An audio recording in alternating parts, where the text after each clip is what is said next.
Hello everyone, this is Boricua Binks and welcome back to Let's Play Ace Attorney Investigations Miles Edgeworth, where we are continuing on in Turnabout Reminiscence and we are in part 1 of the ending.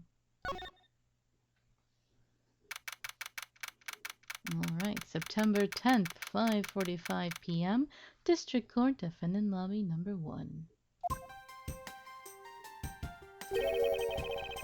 What is this incredibly overpowering sweet scent? It smells like flowers. Oh, Kay! Oh, she's so cute. She was running. So I'm glad she was able to escape the bailiff or whatever. Uncle Bad, is this it? Isn't that Detective Bard and Kay over there? It looks like she managed to escape the bailiff. Good for her.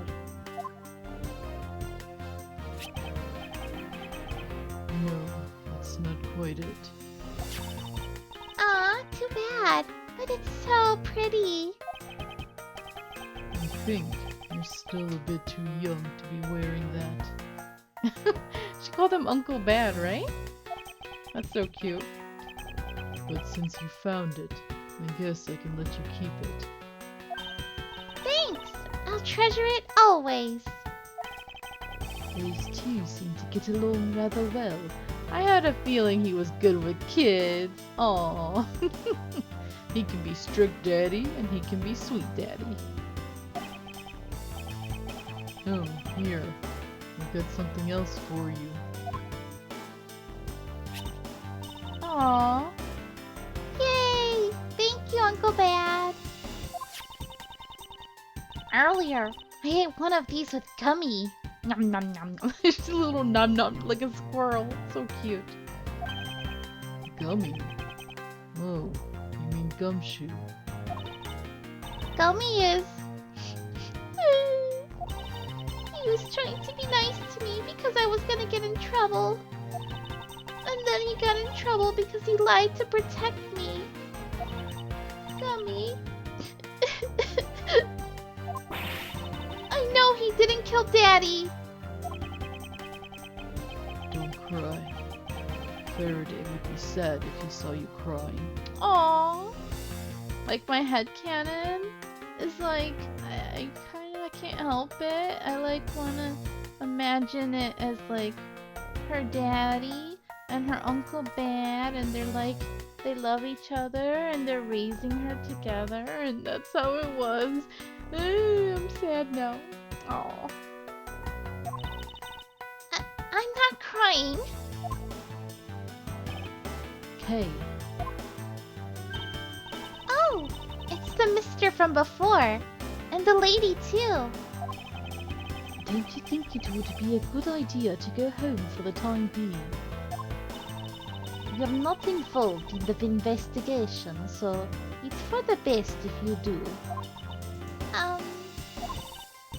Actually, I'm Uncle Bad's assistant. So I'm related to the investigation. Is that so, Detective Bard? Yeah, I guess. Whatever makes her happy. Aww. What? You were just scolding us like kids to not mess up the crime scene. And now you let this child run free. Why? Well, clearly it's because you guys are not his kids. He's like, my kid is different. People are free to investigate things outside of the actual crime scene. You also had a few things she wanted to look into. You got a problem with that? I don't have a problem with that, but I am curious as to what Miss Yu is looking into. Uncle Bad, I'm gonna go look somewhere else now, okay? Alright, I'm counting on you. Oh, that's right.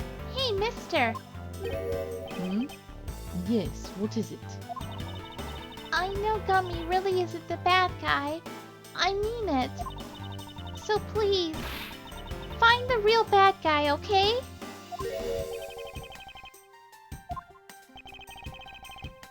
I won't forgive whoever did this. But in the absence of the perfect piece of testimony and evidence, there's no one else who could be the true culprit other than Detective Gumshoe. She wanted off while I was pondering. Kinda awkward that you didn't respond to her. What's up, Francisca? Yes, what is it? Notice anything? What is this smell that has permeated the air? It's sweet and flowery. Although at this strength I'm likely to suffocate from it. I can't conduct an investigation under these circumstances. We need to open a window and air this room out. I demand that you open a window right now. Hurry! Francisca, one of the windows is already open. I can see that. I'm not blind. I wonder about that. Is it just a coincidence that one of the windows in this room is already open too? Alright. Well, let's talk to Detective Band before we start investigating. Detective Bond, what exactly was Kay searching for? Nothing that concerns you, boy. Oh, and I suppose it has something to do with Kay? It does, because she's Faraday's daughter. Anyway, hurry up and get to the point. Sticks out the neck. I don't have time to waste. It sounds like he'd rather be left alone. I have something I'd like to confirm with you once again.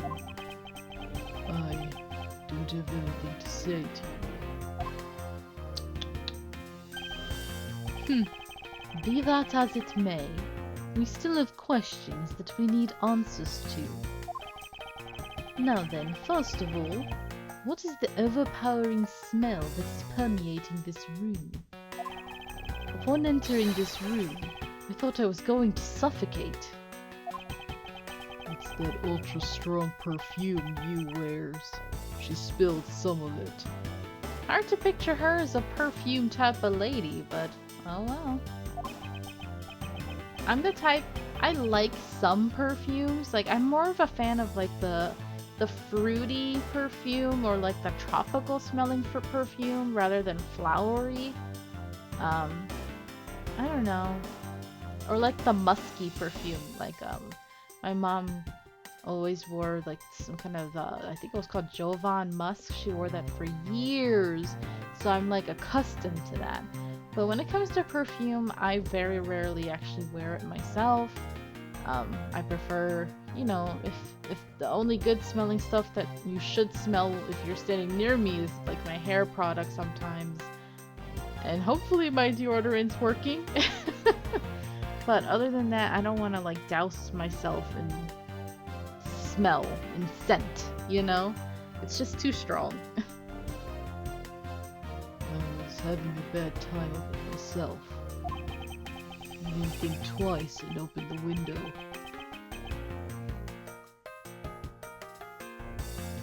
But that smell's still here. What was she doing carrying around perfume anyway? So stupid. Perfume, huh?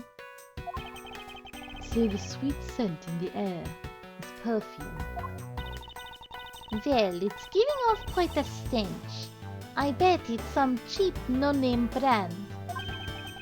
She said it's a famous brand from overseas. Hey, just because it has a brand name doesn't mean it's good. It's a knockoff. Yes, definitely a knockoff. No disrespect, but she forced one of those bottles on me. Here, little girl, you can have it. Huh. I was born for a much more expensive and refined perfume.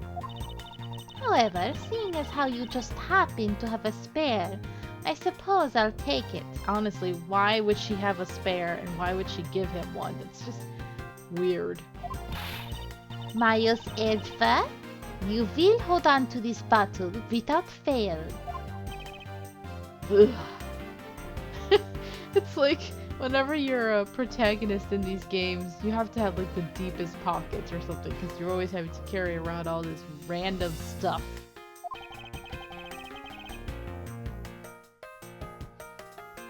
Why can't she ever be honest about her wants? It's called being a tsundere, unfortunately. I'm sorry, Edgeworth. You kind of become one too when you're older, so you can't judge. That's her perfume. Looks fancy, alright. So now we have the perfume Miss Yu wears. Just fantastic. Is that all you wanted to talk about? If so, I'm going back to investigating. Actually, I still have a few other things I wish to inquire about. He's like, Dorota can't get away from these kids. So you were in this room the entire recess? Like I said, I made a call to the precinct to get that big lug down here. But other than that, I was waiting for the recess to end in here. At least your story is consistent. Earlier, you stated that you were in this lobby with Miss Yu. Yeah, I ran into her in the hallway.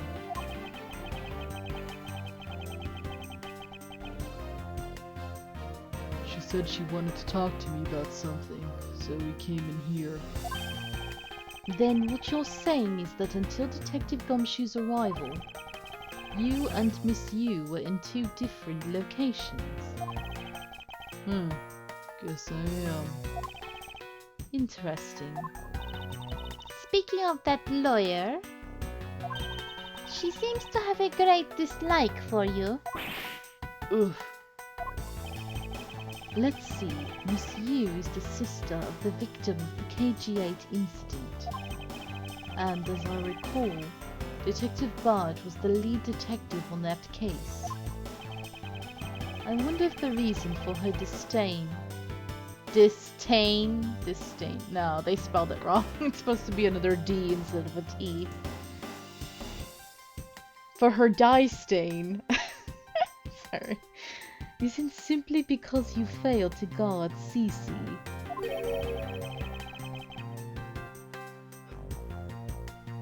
But because you were the lead detective on the case.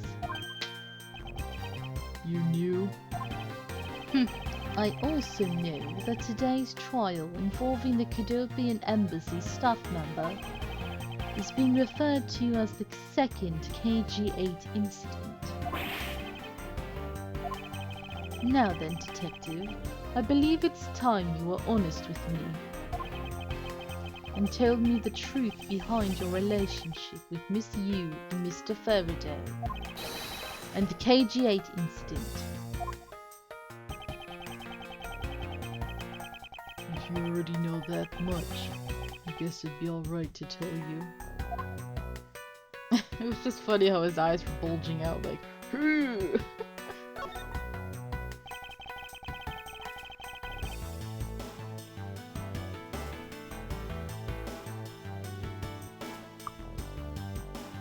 Now then, I'd like to ask you a few questions about the KG8 incident. It's not exactly a happy story, other than the people who were directly involved.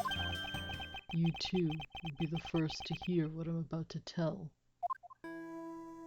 Uh-oh. The honest truth behind the KG8 incident. Lollipop! Faraday, you and I. As you already know, we three were involved with the KG8 incident. I just love how it's like, he seems like he's the type who'd be smoking a cigarette, he seems like he's a really tough guy, hard-boiled, and he's sucking on a lollipop.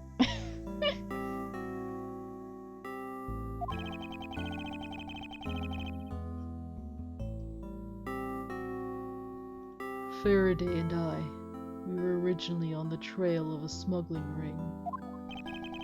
You mean the smuggling case involving one of the Amano Group's secretaries? Huh. The trial was just a front. A facade. Yeah, but the case became tainted. All because the witness who was going to testify about the Amano Group's ties to the smuggling ring, CCU, was killed.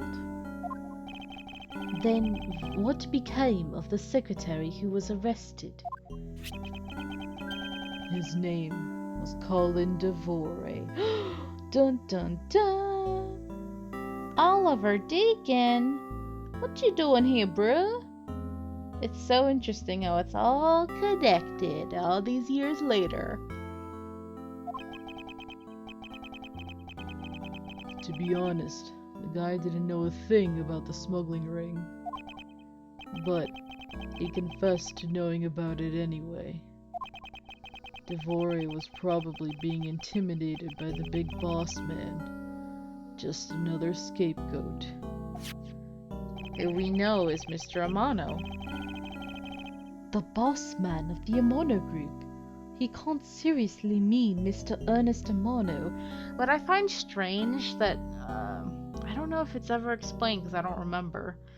Here we know in the future that Edgeworth develops like kind of a friendship relationship thing going on with Amano, and that's why Mr. Amano called him to help him find his son. And I think he like sponsored him while he went overseas and some other stuff. So I don't understand if Edgeworth knows these bad things about Mr. Amano, why he was like associating himself with him. I'm not sure if it was like an undercover thing or like a keep an eye on your enemy kind of thing, or he just got like forced into it by being Von Karma's protege. I don't know. That can't be right. It's probably just Detective Bard's personal hypothesis. Or, like right here, it seems almost like he already knows Mr. Amano, and it sounds like he's in denial. That he's just thinking, oh, Mr. Amano's a good guy. He would never actually be this bad. Wow, were you really this naive, Edgeworth? What is he trying to do? Suspecting Mr. Amano of being involved with smuggling? Yeah, maybe this is answering my question then, is that he was being naive and totally just trusting that Mr. Amano's a good guy. Oh, baby Edgeworth. My. I suppose it would have been quite difficult to secure an acquittal after he confessed.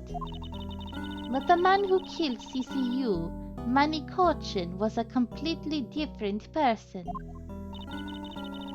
But since he's already been acquitted once of her murder, Mr. Faraday, how could you have let him go?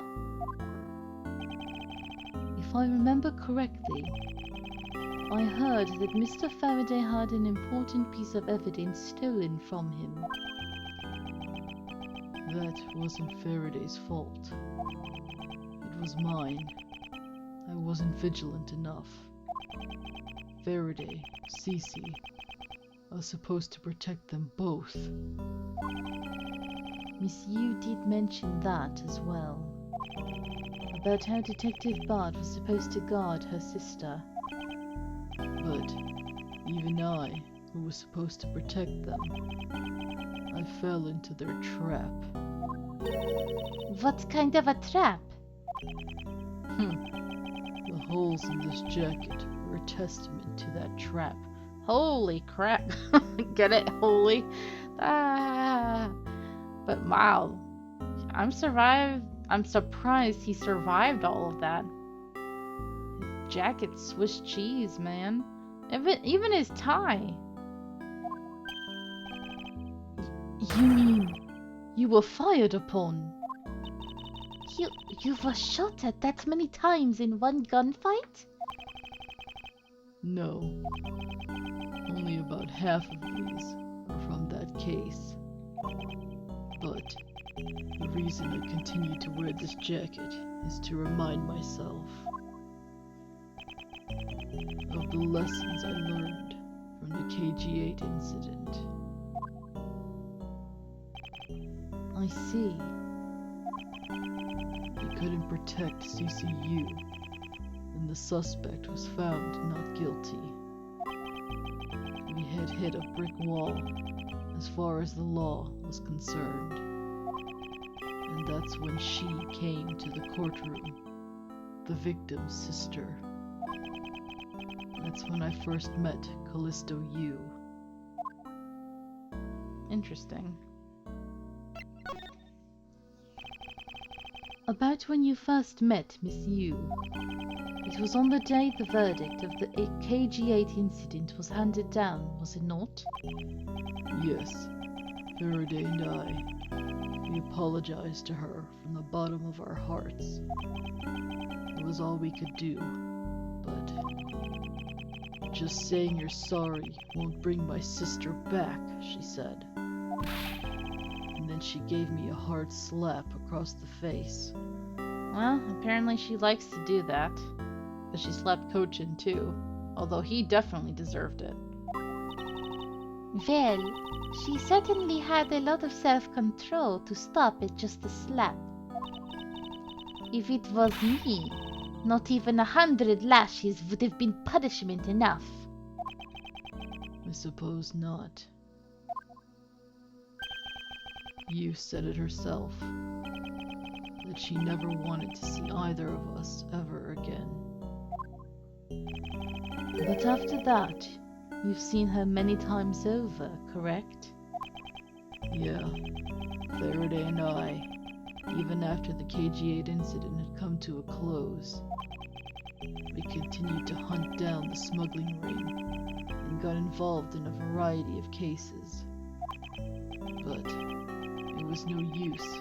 We cracked so many different cases. But the result was always the same. We couldn't find the real mastermind behind the ring. Is the ring really that big? It was in the pursuit of the ring that we met you once again. It was during another trial related to the smuggling ring. Faraday was the prosecutor, and I, as the lead detective, took to the witness stand.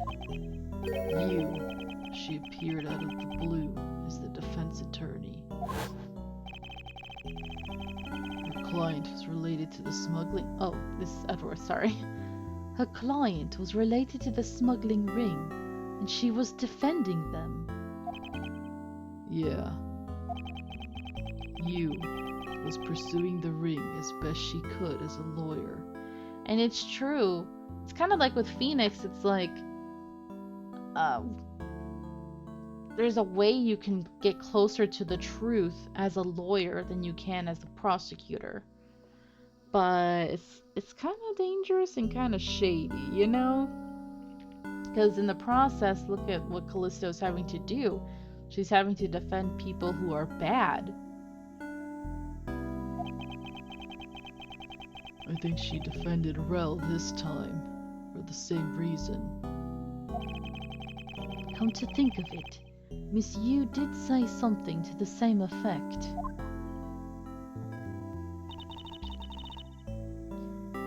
I have my own agenda.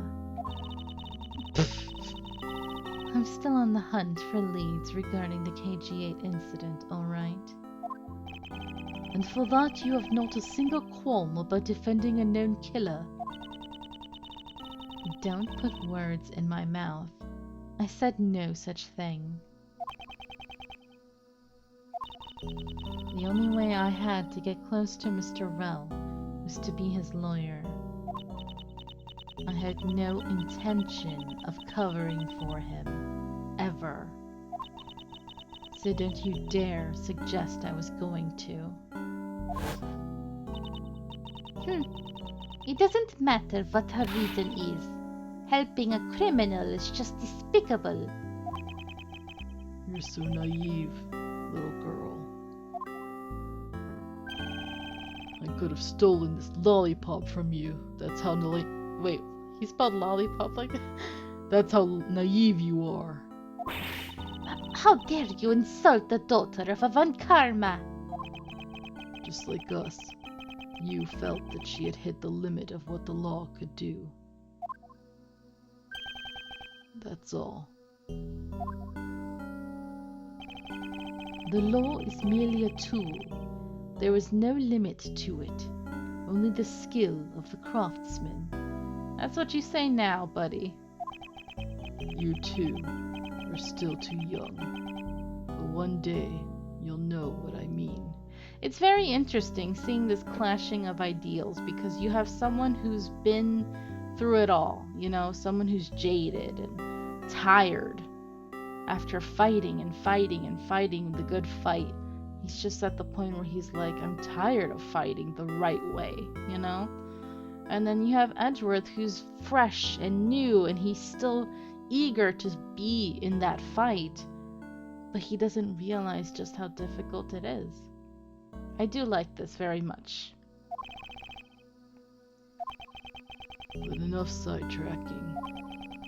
What matters is that we met you again in pursuit of the smuggling ring.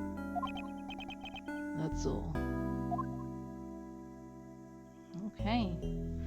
Well, we'll talk to him about Faraday and start investigating the room in the next episode. Thank you guys so much for watching. I hope you're enjoying this, and until next time, have a nice day. Bye-bye!